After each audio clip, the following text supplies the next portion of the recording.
Кыргыз политиканы, мына Кыргыздын баары политик болду дейт да, саясатчы болду баласына чейин дейт. Чын эле саясатчы деп кимди айтышыбыз керек жаңы доордо? Ошо улуулукту түшүнгөн. Мына куткаруучуну саясатчы куткарыш керек азыр. Саясатчы куткарыш керек. Улуулукту түшүнсө анан элди куткарат. Улуулукка үндөйт. Мына ошол жаңы саясатчы болмок. А эски саясатчылар өздөрү түшүнбөйт, убактысы жок. Алардыкы бийлигин бышыктоо, карама каршыларды камоо, жоюу, эптеп башка улутка салыштырып атат да, ошентип кармап турсак болобу деп. Жок. Бул жерде так берилет. Эпчилдик кылып, эбин таап, кыргызды буруп алышыбыз керек деп. Болбосо кыргыз бук болуп бунт чыгара берет. Анткени эмне болду? Энергия алуу болду кыргыз. Энергия кыргызга түштү.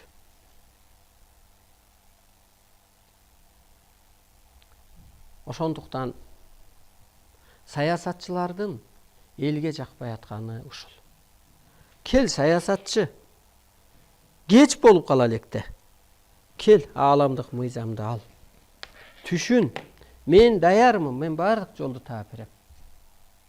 Керек болсо, адам өлбөй калса болот деген түшүнүктү таап берем мен. Адам жашарса болот деген түшүнүктү таап берем.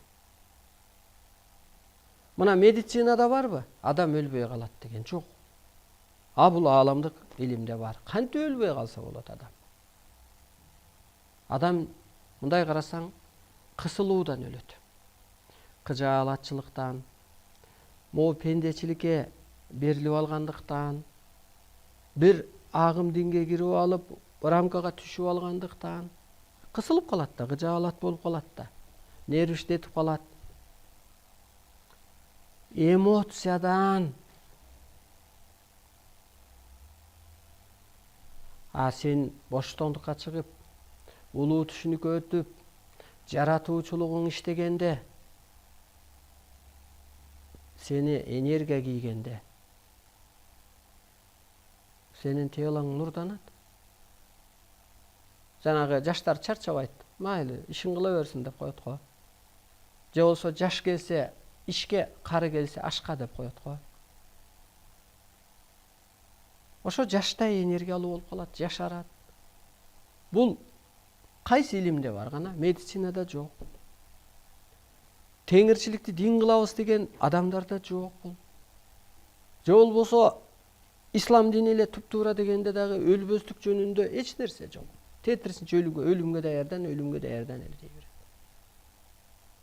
А өлбөстүк эмнеге болуш керек дегенде, жан келип кийди сени, энергия келип кийди. Сенин өзүң улуулукту аткарып атат. Сен эртең улуттарды боштондукка чыгарган атасың. А сенин телоң түбөлүк болуш керек болуп атпайбы? Болбосо анда алар телога зар болуп атат да, азыр кыргыздын телосуна, улуу адамдардын, калыстардын, адамдардын, кыргыздардын, калыстардын телосуна зар болуп атат да алар. Мына ата жолунда деле телону кийип алып ата чыгарып атпайбы? Ошо тело сүйлөп, адамдын оосу сүйлөп акку деген. Адам өлүп калса анда эмнеге аны? Көрдүңүзбү, ошон үчүн Кудай адамды өлбө деп эле жаратыптыр. Мына башатта адам жаралганда табият бейиш болгон. Адам жаратуучу болгон. Азыр кайра башаттагы жашоо башталган атат. Ошо кезде дин болду беле. Кана башатта. Ошо кезде улутка бөлдү беле. Ошо кезде медицина бар беле. Кереги жок болгон, адам ооруган эмес.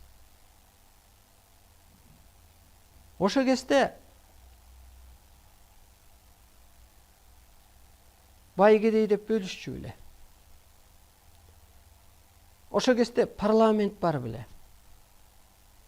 Ошо кезде кошоматчы бар беле. Анысы кандай дагы? Көрдүңүзбү, ошо кезде биримдик болгон. Ошо кезде улуулук болгон. Ошо кезде жаратуучулук болгон. Ошо кезде табият менен, аалам менен гармонияда жашаган. Демек, орто жолдо мындай бир круг айланып келели. Саат 12-де жылды. 12-ге келгиче 1, 2, 3, 4, 5, 6, 7, 8. Анын баарын аттап өтүп атпайбы? Орто жолдо чыккан нерсени. Анысы кандай дагы ошого чейинки эскичиликтин баары бул кааласаң дагы, каалабасаң дагы, эле бийлигимде калып калайын десең да ал калат. Пендечиликте жашайын десең да бул калат.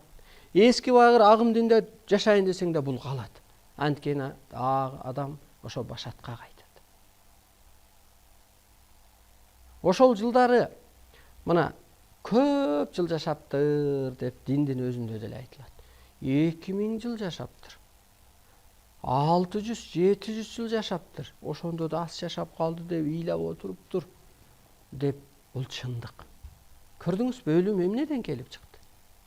Кысылуудан, майда түшүнүктөн, бөлүнүүдөн, эмоциядан. Азыркы биздин политиктер түшүнөбү бул эмоциядан кыргызды чыгарыш керек биринчиден. Керек болсо ошо бийликти карап анан кыргыз эмоцияга түшүп атат. Жеп атат, ичип атат, бирин бири жашырып атат деп эмоцияга түшүп атат кыргыз.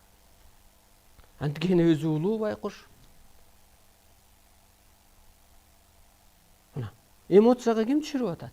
Бийликти карап, саясатты карап. Анан эмоциядагы кыргыз каяктан энергия жайгашат ага. Ошондуктан 2020-жылы чоң бурулуш болот деген ушул. Мен чындык үчүн мен коркуган жокмун. Бул жерде так берилет. Улуу кыргыз чыныгы сөздөр, чыныгы иштер, чыныгы күчтөр менен гана сакталат. Мисалга айтайын да, Атамбаевдин бийлиги бар эле. Мен да койдум кандидатурамды. Анткени мен жолум билем. Кыргызды өстүрүп кетүүнүн ааламдык энергиям бар. Ааламдашуу доору келди. Ааламдашуу доорунда пенде кыргызды ааламдык түшүнүккө өткөрө албайт. Ааламдан буйрулган адам өткөрө алат.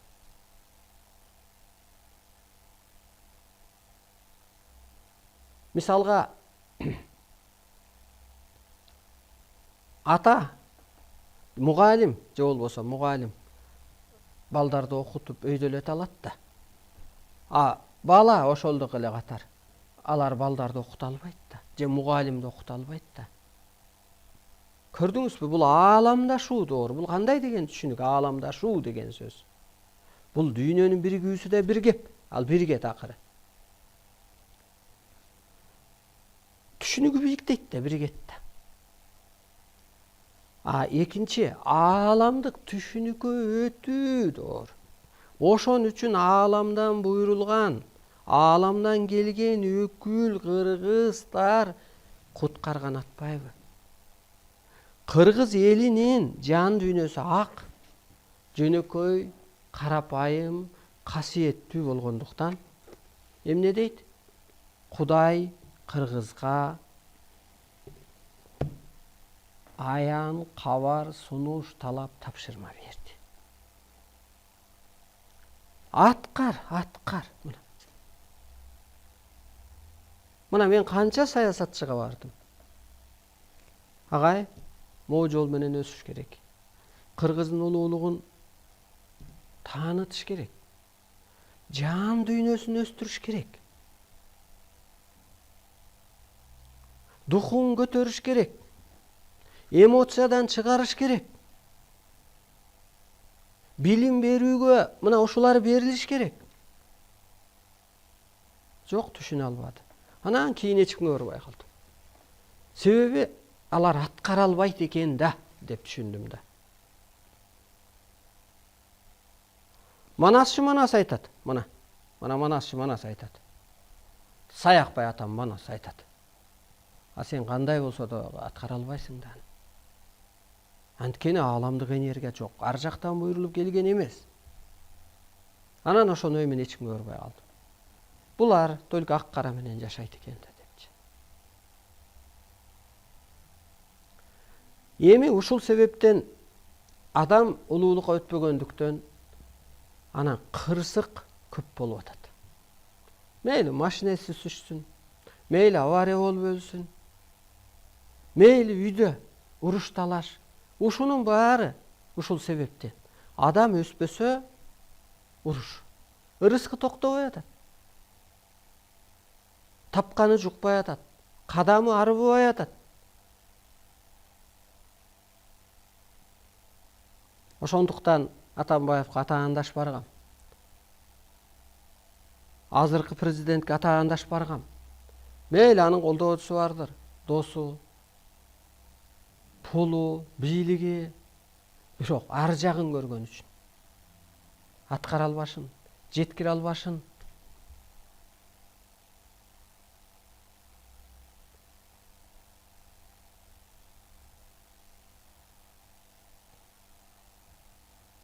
Улуттарга